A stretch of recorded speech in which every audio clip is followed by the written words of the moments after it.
On a roll like this.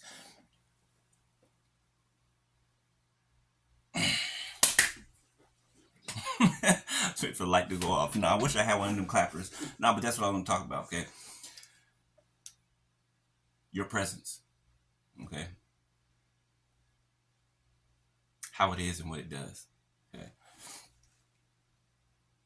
I'm trying to outline this process for as many of you as possible, okay? Like I said, all of these videos aren't for every single person. So when I come on here and it seems like I'm talking about one thing and then I go back to the other thing, it's because they're for different people. Okay.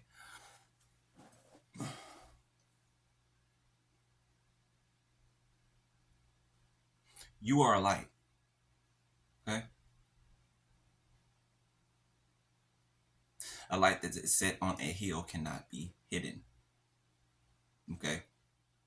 Follow me. So your assignments, right? When God puts you on them, okay, and to everybody you come into contact with, all right, it's to shed light. 1, 2, 3 on my timer.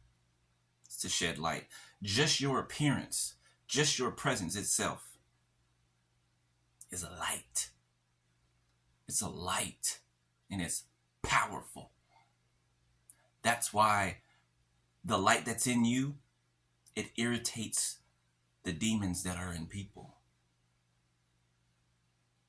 Right? They used to do the same thing to you at one point in time. Right? Me too.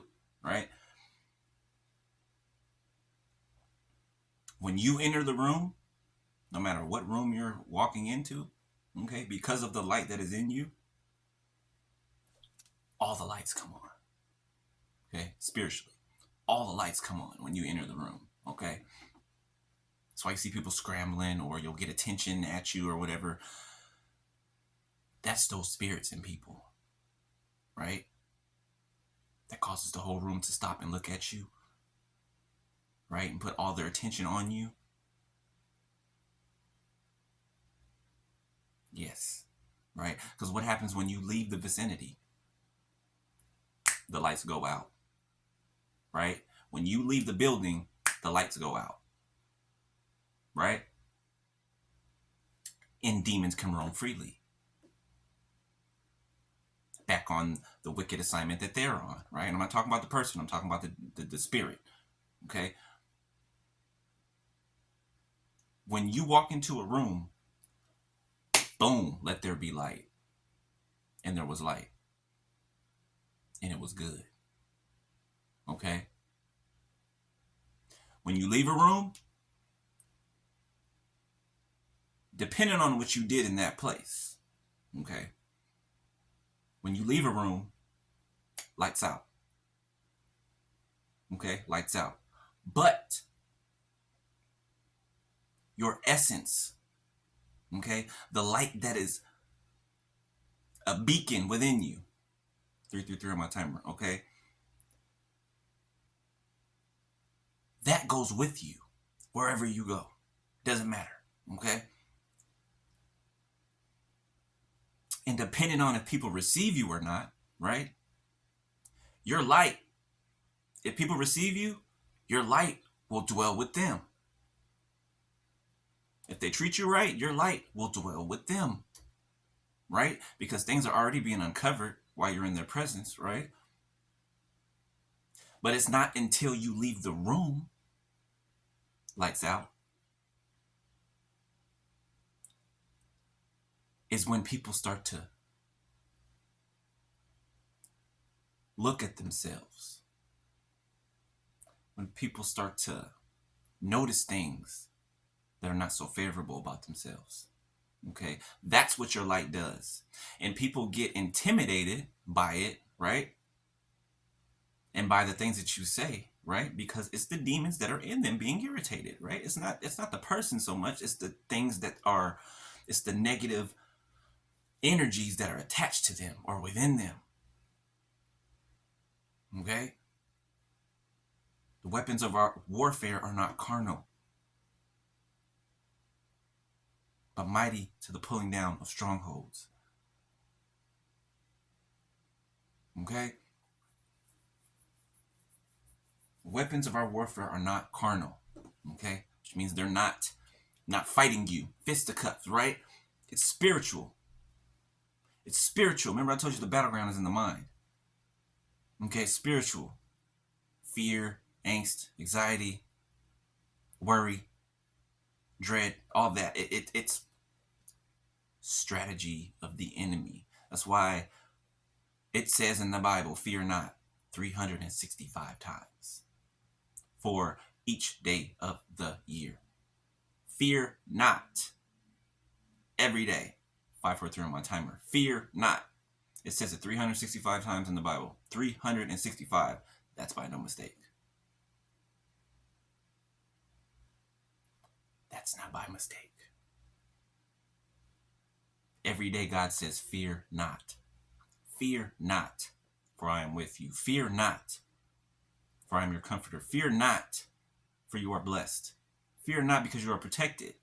Fear not, fear not, because I will never leave you nor forsake you.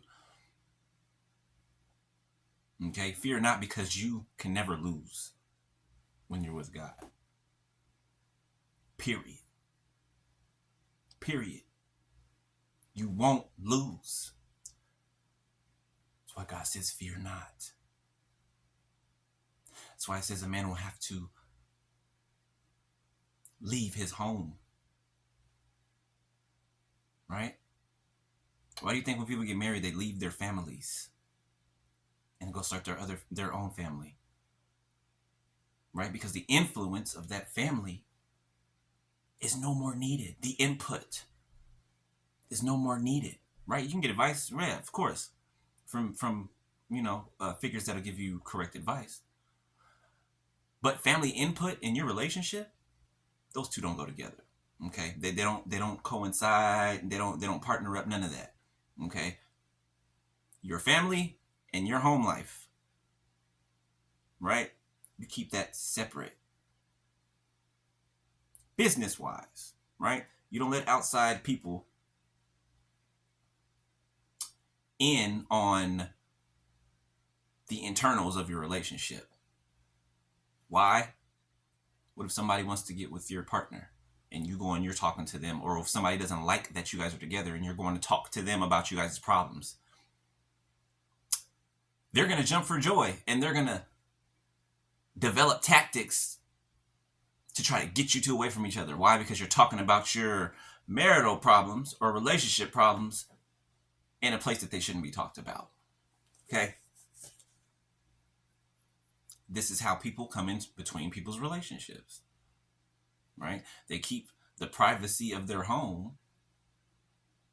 open for everybody else to put their hands in, to put their input in. When no, you're supposed to protect your home. Okay? It's not family over everything. Okay? It's not money over everything. Okay? Because family can betray you. And more times than not will betray you. Okay? I was about to say money will betray you too, but it's not the money that betrays you. It's your intentions, your thoughts. You got me? Okay.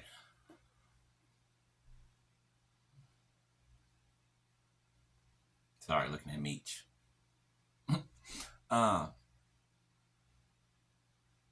So yeah. All right. Yeah, that's all I gotta say about that, right? So I will holla at y'all. All right, peace.